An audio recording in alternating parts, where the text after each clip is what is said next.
Regardons ce qui fait la une des journaux du continent ce matin et on commence par Togo Matin.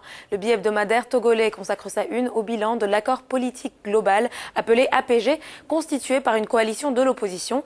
Un constat d'échec que ce bilan des 10 ans imposé est face à l'absence d'une certaine solution, écrit le journal. Togo Matin parle d'une opérationnalisation des réformes gravées dans l'APG au gouvernement et puis des négociations avec le gouvernement justement qui ont été par le passé infructueuses. On paye le prix fort de la politique de la chaise vide aux assises du 28 juin 2012, conclut le journal.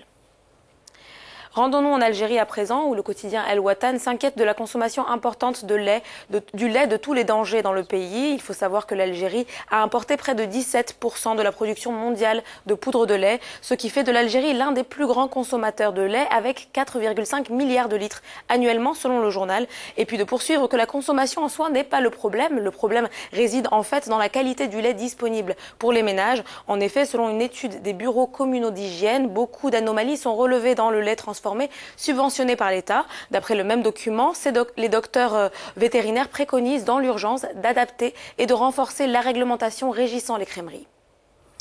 Et puis on termine par un regard sur le Nigeria avec le site d'information The Punch qui nous parle du trafic de femmes nigérianes à des fins de prostitution. Trafic qui atteint un niveau de crise, à en croire un récent rapport de l'Organisation internationale pour la migration. Ces femmes sont vendues entre 4 000 et 10 000 livres sterling. Elles finissent par se retrouver à rembourser des dettes de l'ordre de 40 000 livres sterling qu'elles remboursent donc par la prostitution. Selon l'OIM, 3 600 femmes nigérianes se sont retrouvées en Italie entre janvier et juin, ce qui équivaut à 4 fois le chiffre de 2014 et au double de celui de 2015. Une réalité alarmante qui est une véritable honte pour le pays, conclut le journal.